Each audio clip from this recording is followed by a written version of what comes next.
O Teoria e Prática de hoje está um tanto diferente. O assunto, carreira acadêmica. E para falar sobre ele, eu tenho diversos professores nas mais variadas áreas e também com histórias bastante diferentes. Alguns atuam há pouco tempo no ensino superior e outros há vários anos. Para começar a falar sobre esse assunto, eu gostaria até de agradecer a presença de todos vocês e começar com o Júlio. Júlio Bettioli é professor na instituição há 22 anos. Sim. Júlio, qual a tua área e por que você escolheu seguir essa carreira? Eu sou biólogo e a escolha se deu em decorrência do meio ambiente ser uma área bastante interessante para se trabalhar. É uma área multidisciplinar, ela envolve outros tipos de conhecimentos que nós temos que ter e é uma coisa bastante desafiadora como é a natureza. Tá, mas nesse sentido, quando você se formou, poderia ter seguido um mercado não docente. Correto. Teriam algumas áreas em algumas empresas. Por que a escolha do ensino superior? Talvez em função de começar imediatamente uma pós-graduação, uma coisa que me cativou bastante. Você começou já no ensino superior na época? Comecei no ensino médio e depois fui para o ensino universitário. O ensino universitário. Você é doutor? Sim. Ou tem já o pós-doutorado? Estou fazendo. Está fazendo o pós-doutorado. Você acha que isso é fundamental para seguir a carreira? Eu acredito que sim. Eu acho que quando a pessoa se compromete a um exercício como é a docência, ele tem que buscar outros caminhos que seria galgar todos os níveis possíveis para que ele possa ser um profissional bem atuante no mercado que ele vai trabalhar. Olha só, eu trouxe alguns temas, só para nós conversarmos um pouco sobre eles. A questão, aliás, da formação acadêmica e a qualificação, que foi até o que você acabou de dizer. Correto. Na área da biologia, você também fez farmácia. Sim. E poderia ter atuado também como farmacêutico. Sim. Por que não foi para esse caminho? A escolha pela farmácia foi em detrimento do tipo de pesquisa que eu fiz, que eu trabalhei com abelhas. E nós sabemos que as abelhas são consideradas abelhas farmacêuticas com asas. E todo esse processo, a abelha ter uma finalidade farmacêutica, me levou também a fazer farmácia para dar continuidade ao meu trabalho de mestrado e doutorado. Certo. Eu sei que é uma área mais até voltada para a saúde, em algumas situações. E aí eu queria já passar para o Gaio. Gaio é coordenador do curso de administração, administrador, graduação, mestrado e doutorado em administração. Sim. Seguiu direto, Gaio, a carreira acadêmica ou trabalhou no mundo corporativo anteriormente? Nessa questão de mestrado e doutorado, eu segui assim como o Júlio. Eu terminei a graduação em administração e no ano subsequente eu já me ingressei no mestrado e posteriormente no doutorado. Agora eu estou em término do doutorado, basicamente. Mas, assim, são áreas completamente distintas em comparação com biologia e farmácia. A área de administração é uma área mais de negócio. E aí a probabilidade de você entrar no mercado de trabalho é bem maior. Uhum. No nosso caso, que é administração, geralmente os alunos são pouquíssimos aqueles que fazem mestrado e doutorado. Eu não sei se o caso da biologia já reflete um cenário um pouco diferente. E aí eu entrei para o meio acadêmico com a pretensão não de virar docente. Essa não era a proposta inicial. Inicialmente, eu pensei em ter a maior formação possível, o último degrau da escada de formação universitária. Mas qual o objetivo? Se não era, de fato, na época, seguir a docência? Gostava de estudar. Eu acho que é estudar o máximo possível e ter a titulação maior. Esse era o objetivo. E você trabalhava como consultor, né? Mesmo na consultoria, continuar os estudos, principalmente com mestrado, doutorado, também é importante. É uma opção, né? Quando eu fiz mestrado e doutorado, como a minha área é uma área um pouco diferente das demais, não tem muita experimentação igual tem a área da saúde.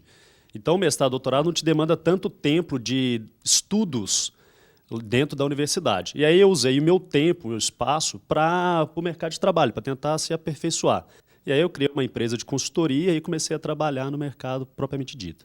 Você diria que é importante, os dois, principalmente para quem quer seguir carreira acadêmica, trabalhar ou em paralelo ou antes no mercado corporativo e depois como docente? Sim, sim, porque eu vejo isso no ensino que eu tive. Alguns professores que lecionavam sobre administração, falavam sobre a gestão corporativa, propriamente dito, nunca trabalharam. E aí eles formaram em doutorado jovem e não sabem qual é a experiência no mercado de trabalho. E aí, no meu caso, para não ter esse como exemplo, eu falei, não, vou seguir, vou dar uma consultoria, vou trabalhar em alguma empresa para saber como que é a vivência, para dar na sala de aula eu conseguir falar para os alunos melhor. Sim, isso na área de administração é talvez bastante importante. Conversa bastante a parte corporativa com o acadêmico. Sim. Júlio, para você também, na sua área também ou não, é muito mais a teoria, não precisa dessa experiência de mercado? A formação correta seria realmente partir também para a experiência. Também seria? Sim, em função talvez da demanda que nós teríamos, é muito difícil você interpretar alguns fenômenos biológicos.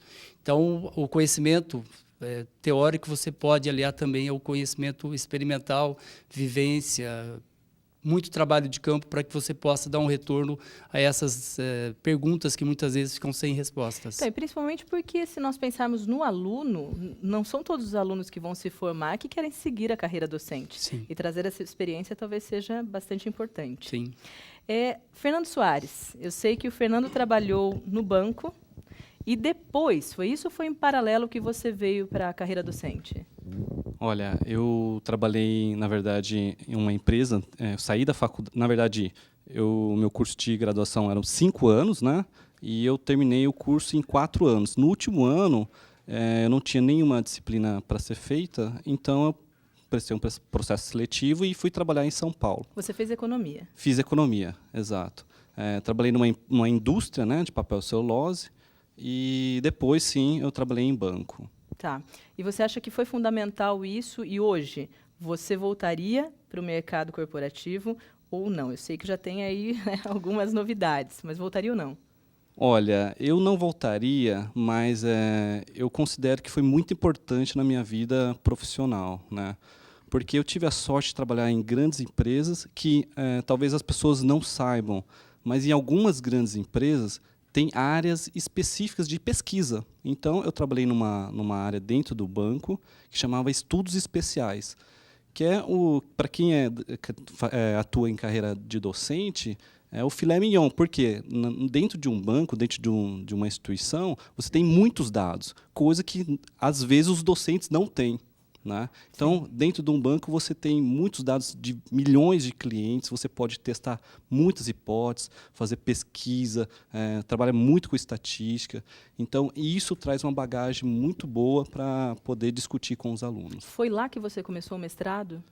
Foi. Eu comecei o mestrado depois de 5 anos, né, trabalhando no mercado. Né? Eu já atuava no banco. E foi aí que você sentiu a necessidade de vir para a carreira docente? Ou como que foi esse processo? Na verdade, eu fui fazer o mestrado com o objetivo de melhorar dentro da corporação. Até então, não tinha objetivo de atuar na carreira docência. Porque, como eu disse, dentro do banco tinha essa área de pesquisa, né, e na qual a gente utilizava bastante metodologias que a academia utiliza dentro do mundo real, né, dentro com as informações dos clientes, dos milhões de clientes que o banco tem. Então, mas e a decisão? Paro aqui o mundo corporativo e vou para a academia. Olha, foi fácil?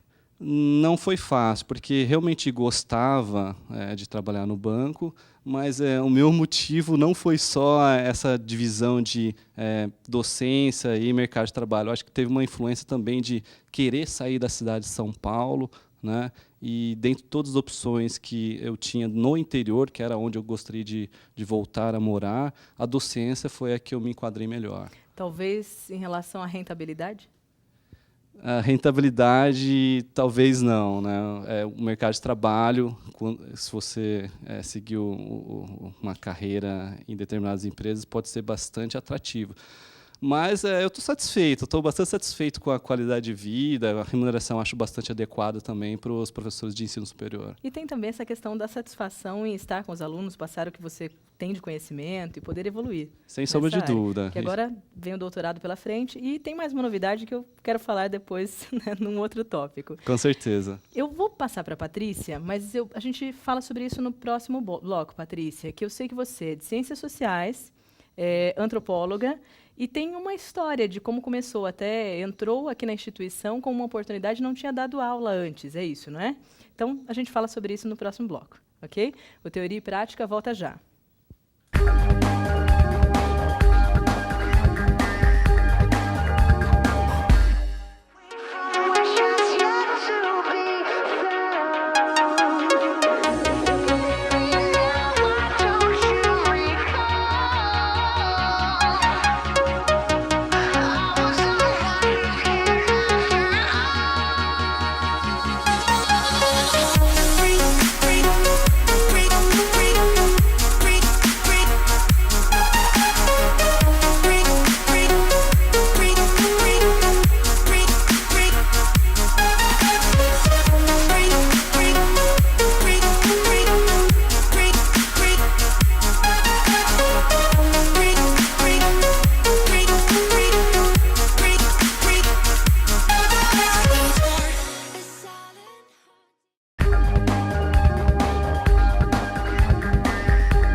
Patrícia, só para levantar algumas habilidades, antes até de colocar pela sua experiência, como que você iniciou, há quem diga que para ter essa carreira docente é preciso ter algumas habilidades, como análise e investigação científica, comunicação oral e comunicação escrita.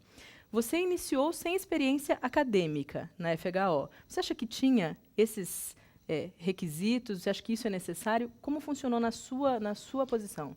Érica, eu acredito que sim, porque como você disse há pouco, né, a minha formação foi em ciências sociais. Na metade da nossa graduação, a gente deve optar ou por ciência política, antropologia ou sociologia.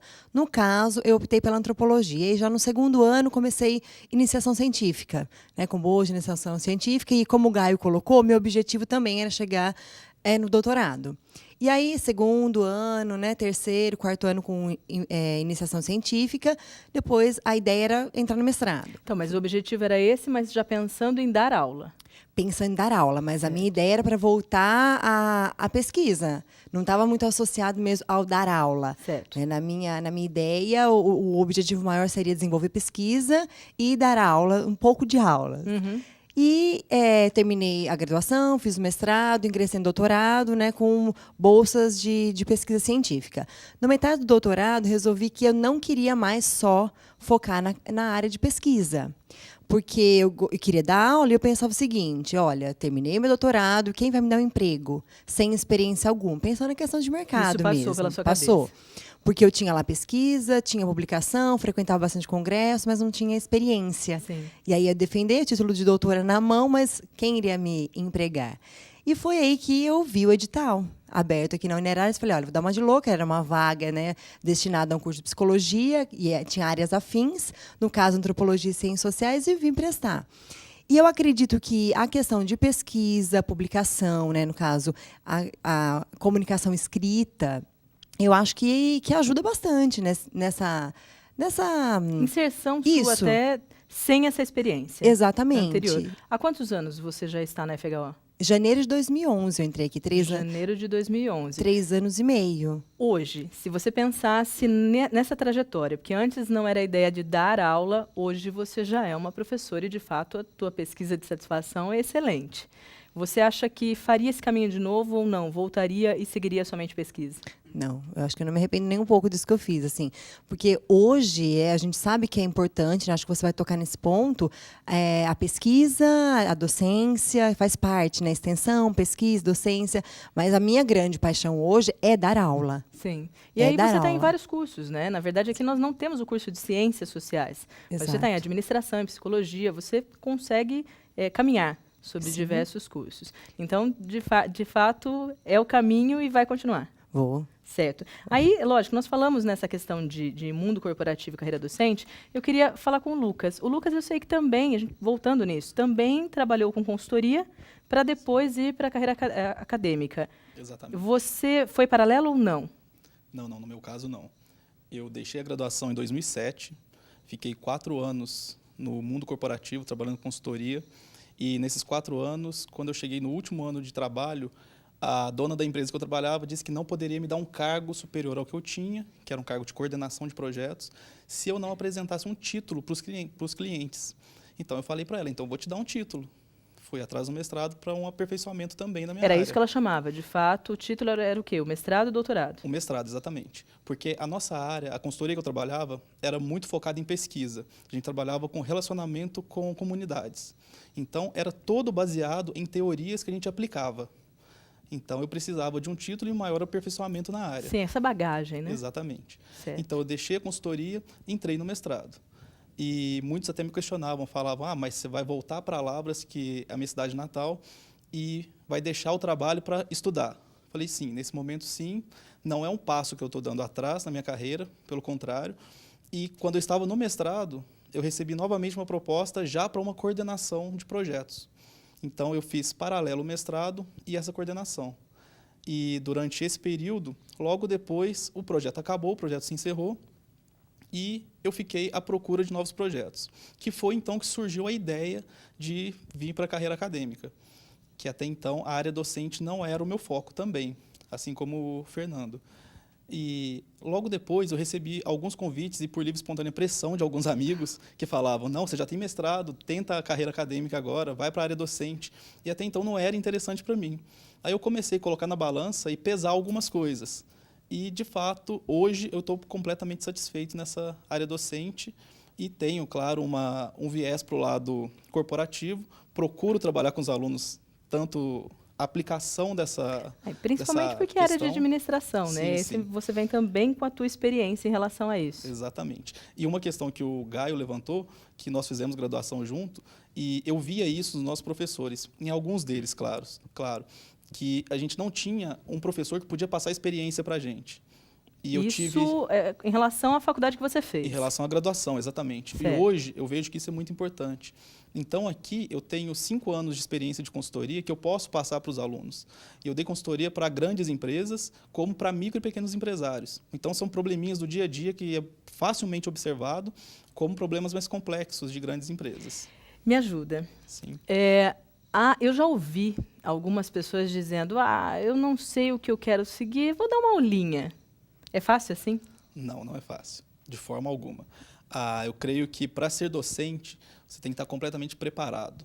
É mais fácil ir para o mercado de trabalho, onde você vai começar, entre aspas, com um cargo um pouco menor, que você vai aprender com outras pessoas te supervisionando, que o seu trabalho não vai ser completamente ligado ao resultado final, do que para dar aula. Para dar aula é você na frente de 60, 90 alunos, e você que vai trabalhar. Eu ouvi uma expressão bem interessante. Você tem 60 chefes, não mais Exatamente. só um. Exatamente. Essa relação. E 60 chefes críticos. E aí, como o Gaio coordena... Gaio, por favor, Eliane. O Gaio sabe como funciona a contratação. Dá para contratar esse professor que resolve, olha, não tenho o que fazer, vou dar uma aulinha lá só para preencher meu tempo. É um perfil que dá para ser contratado? A contratação de docentes ela segue um processo de recrutamento diferente de uma empresa, né? E para a gente fazer essa contratação, a gente exige que o professor, no mínimo, dê uma aula para verificar se ele tem as competências mínimas de didática, conhecimento e, mais do que isso, a dedicação. Apesar da gente imaginar que a aula é só os 50 minutos que está junto com os alunos, na verdade, não. Então, essa visão de que eu vou dar algumas aulinhas cai por terra nesse momento. É uma dedicação por fora da sala de aula, de preparação, buscar casos, exercícios, montar.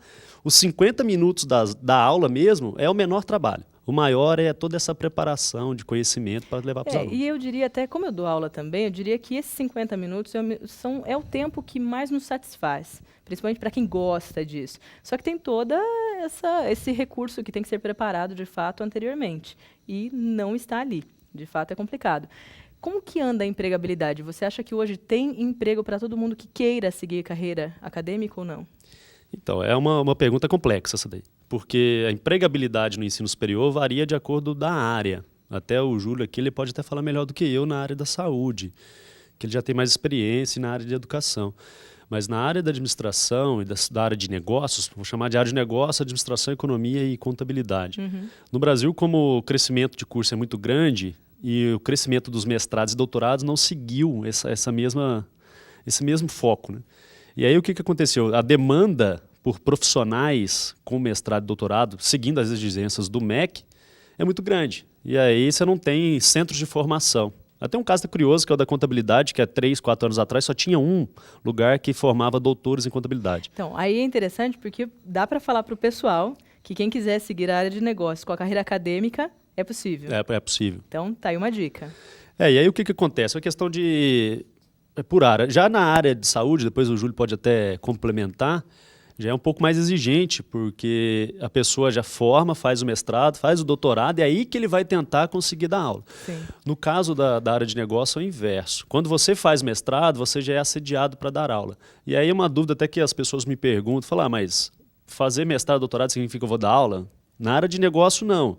Mas como o mercado que mais absorve os doutores é o ensino, e aí, automaticamente, já você vai para o ensino, por questão de inércia. E nós percebemos isso, às vezes, numa dificuldade de contratação mesmo, né? As pessoas vêm e falta, talvez, ou a experiência de mercado, que algumas faculdades solicitam, ou, de fato, a área mais específica, ou até, posso falar, esse jeitinho de dar aula que então, precisa, né? Alguma coisa que como a gente não tem tanta oferta de doutores e mestres, a gente falta esse traquejo acadêmico, que tem essa facilidade para lecionar. Não é para qualquer um.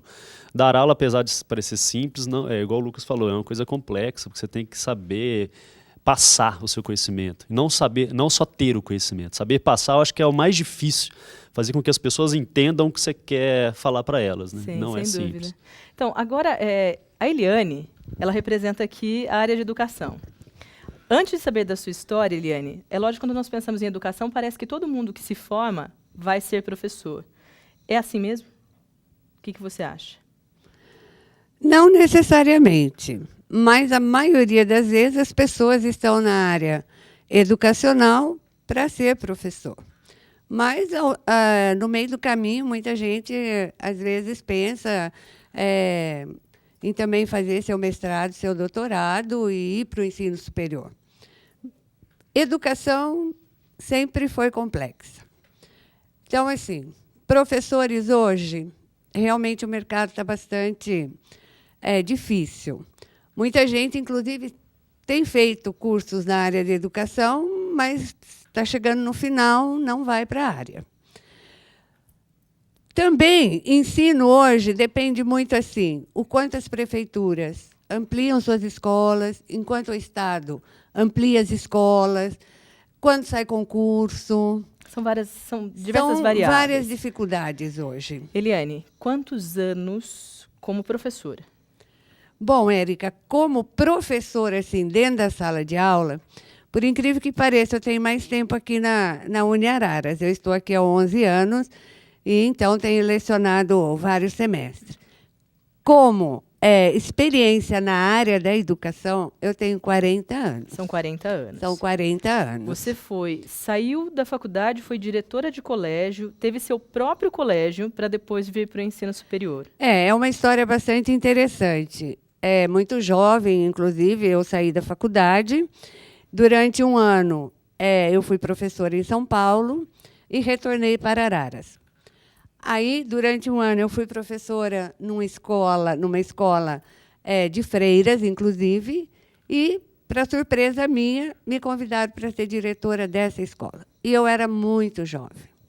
Mas eu acho que foi uma escola, assim, um aprendizado maravilhoso, porque era bastante conflitante, um colégio de freira, né? Tinha as normas, inclusive, da congregação, e a escola para alunos comuns. Né? Nós tínhamos, inclusive, na época, até curso de enfermagem já. 3 períodos, de manhã, tarde e noite. Mas eu aprendi muita coisa lá, e logo depois de 4 anos nessa experiência, eu saí com mais outra pessoa e fizemos a nossa escola. Uma escola que foi crescendo de maternal até a 8ª série, e durou 20 anos. E, realmente, a experiência foi bastante gratificante, porque nós fizemos, nesses 20 anos, aquilo que foi considerada, pela opinião da própria cidade, a melhor escola. E, depois de 20 anos, por vários motivos, a escola fechou. Também uma mudança em relação ao mercado. Isso. Né? A escola fechou, eu me senti ainda muito produtiva, trouxe o meu currículo aqui para a Uniararas. Nunca tive pretensão de chegar no ensino superior, foi uma surpresa. Bom, trouxe o meu currículo e também, talvez, por uma série de circunstâncias, a instituição estava pensando em fazer um possível colégio de aplicação. E, pelo meu currículo, talvez, e pelo know-how que eu tinha na época com essa escola de 20 anos. Daria para unir o útil e o agradável. Isso, me chamaram para fazer, e no início iniciou mais ou menos com a pretensão de um colégio de aplicação, mas logo em seguida virou o projeto Usina do Saber, onde eu e vários professores aqui e alunos, nós vamos nessa escola e fazemos determinadas atividades. Isso dura 11 anos. Está fazendo 10 agora, eu tenho 11 de Uniararas. Nesse meio tempo que eu vou tentando fazer esse colégio de aplicação e que vira Usina do Saber, começa um semestre da aula aqui, outro semestre da aula lá, e daí agora eu tenho dado aulas na pedagogia, com fundamentos da educação infantil,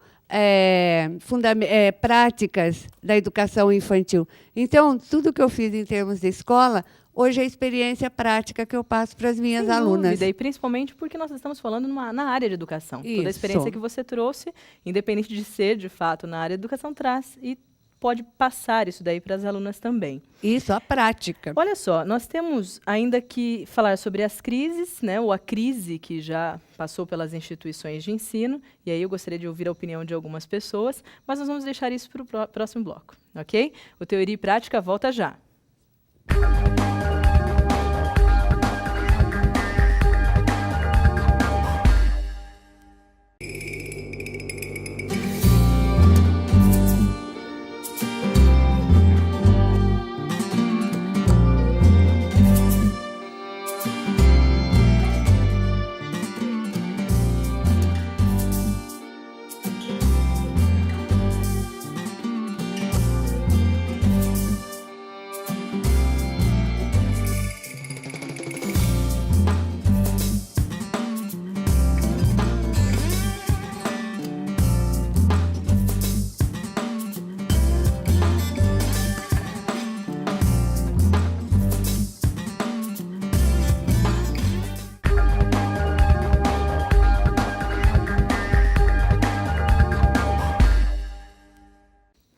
Bem, falando sobre crise nas instituições de ensino superior, eu gostaria até da opinião do Gaio e do Júlio, que eu sei que conhecem um pouco do que foi o momento, porque há alguns anos os doutores eles eram desligados das instituições de ensino superior. Isso ainda acontece? Teve um motivo específico? O que você sabe sobre o assunto, Gaio? Vamos analisar o cenário primeiro. O cenário do ensino superior no Brasil é um pouco diferente do mundo corporativo, porque o seu profissional ele deve ter, o cenário exige que tenha os níveis avançados de educação, que seria o mestrado e o doutorado, propriamente dito. Porém, o doutorado demanda 10 anos de estudo, às vezes até mais. E aí faz com que o profissional se torne mais caro em comparação de um graduado. Porém, como a instituição superior, ela demanda das mensalidades dos alunos, é uma mão de obra mais cara. E aí o que eles fizeram naquela época? Eles demitiam os doutores. Agora, se a gente analisar para o outro lado, o MEC, é o órgão regulador e fiscalizador, ele exige que tenha um número mínimo de mestres e doutores. Aí como é que você vai conciliar? O MEC exige que eu tenha doutores e mestres, porém os doutores e mestres é um profissional caro. Aí o que as instituições faziam, que gerou essa crise no setor? Elas contratavam os doutores, passava pela visita do MEC, o MEC dava a chancela de positiva, aprovava o curso, recredenciava, e aí, a partir desse momento, ela demitia os seus doutores. E ela demitia e teve uma época que ela colocou aí o plano de carreira e recontratava, que não sei se pela lei isso era possível na época, mas houve uma recontratação justamente dentro do plano de carreira, o que era muito problemático, porque um doutor ganhando como um especialista, no mercado não era bem visto. Foi exatamente assim, para tentar satisfazer um pouco todos os setores, ela criou esse plano de carreira. E aí, o que ela fez? Ela cria os níveis de ganha X reais para doutor, Y para mestre, para graduado, só que o doutor ela enquadra como especialista, às vezes, como mestre, não como doutor no plano de carreira. Sim. Aí ela consegue minimizar esse custo financeiro que ela tem. É o mecanismo que ela encontrou. Algumas instituições não, elas contratam os doutores, passam para o recredenciamento e depois demite. Outras absorvem, mas pelo menos não paga o correspondente à titulação dele. Mas também não é uma prática muito usual hoje, pelo menos não que seja do nosso conhecimento. Hoje, pode dizer assim, que a saúde financeira das instituições de ensino estão bem melhores que era antigamente, porque o corpo que coordena, que gerencia as instituições é mais profissional, então eles já sabem melhor conduzir uma instituição de ensino superior. E hoje temos grandes instituições aí que tem até capital aberto na bolsa, então Sim, é outro sem cenário. Dúvida. Júlio, tem alguma coisa que você sabe também que ocorreu na época? As instituições, de uma maneira geral, elas tiveram que se adequar às novas exigências que o MEC colocou. Então, foram buscados instrumentos que, de alguma maneira, pudessem avaliar as instituições para que elas pudéssemos fazer comparações. E, diante desse cenário, tudo que o professor Gaio colocou veio à tona. Criou-se um problema, percebeu-se que o instrumento, até então, que foi colocado não era muito satisfatório, reveu esse instrumento e hoje nós sabemos que o professor, o doutor e outros graus têm um pouco mais de estabilidade em função do MEC estar sempre reavaliando as instituições de ensino E superior. com mais frequência, né? Exatamente. Provavelmente. E nesse contexto dá um certo amparo para o docente, ele não fica totalmente resguardado desse processo educacional aí. Legal. Nós temos mais 2 assuntos. Eu gostaria agora de passar até para o Marcelo Carrer, porque eu sei que ele já está há 4 anos, você, Marcelo, já há 4 anos como professor, Isso. mas sei também que você, talvez uma questão de preferência, ou ainda quer seguir mais a pesquisa. É exatamente isso? Lembrando que, na verdade, quando a gente fala em professor universitário, né, docência no ensino superior, a gente tem 3 funções que devem, ou pelo menos deveriam, se complementar, que são elas ensino, pesquisa e extensão.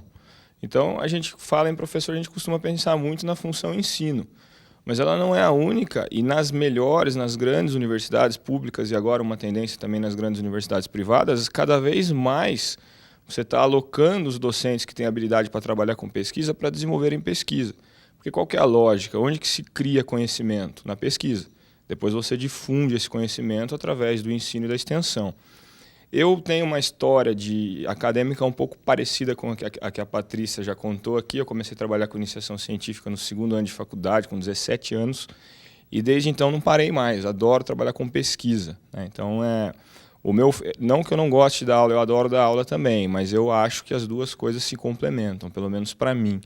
E outra coisa interessante, que eu acho que é interessante a gente mencionar aqui também, é que quando você difunde mais as áreas de pesquisa e extensão, principalmente na área de negócios, na área de tecnologia, nas engenharias, você começa a criar convênios com empresas, você começa a ter um estreitamento da carreira do docente com a carreira esse profissional que vocês estão chamando da área corporativa, apesar das instituições de ensino também serem corporações. Uhum. E aí você vai para uma tendência que já é comum, por exemplo, nos Estados Unidos.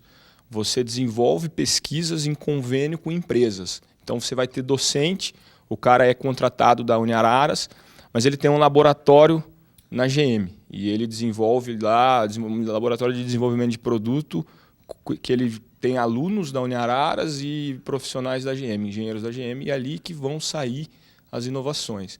Então, a função de pesquisa ela é fundamental não só dentro da carreira do docente, mas se a gente extrapolar para o desenvolvimento econômico do país. Qual que é um dos segredos do desenvolvimento econômico dos Estados Unidos?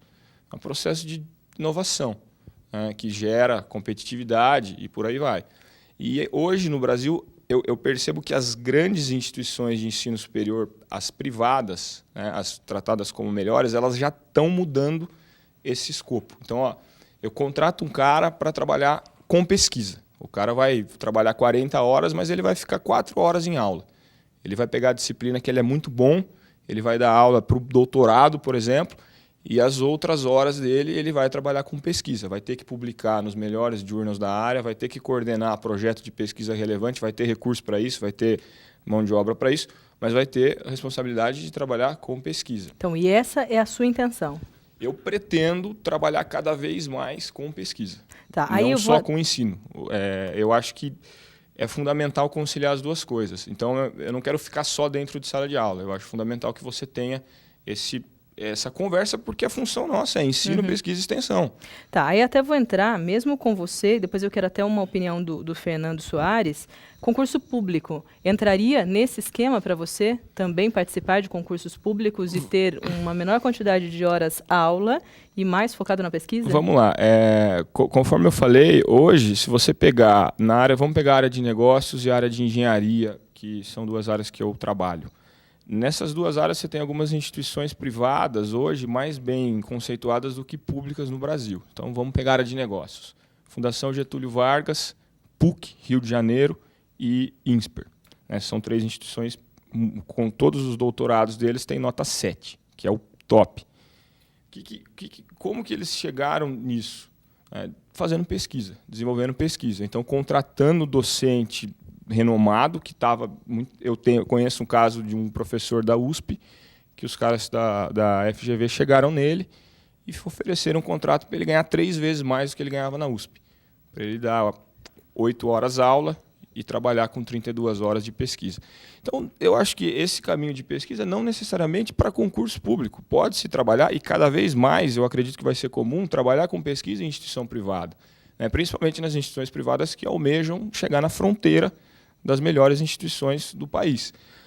Nas públicas, essa prática de pesquisa ela já é um pouco mais antiga. Então, já se faz muita pesquisa de qualidade nas instituições públicas. Se a gente pegar no estado de São Paulo, o Unesp, o USP, o Fiscar, o Unicamp, são responsáveis por, acredito que mais de 90% da produção científica relevante no nosso estado. E se você expandir para o Brasil, acho que esse percentual também vai ser concentrado nas mãos das públicas. Mas eu vejo uma tendência de que as privadas sigam esse caminho. Então, eu acho que assim, não é só foco em concurso público. Eu acho que cada vez mais vai ser valorizada a função de pesquisador dentro da instituição. Dentro de qualquer tipo de instituição. instituição. Então, você quer trabalhar com ensino em alto nível, vamos dizer assim, né?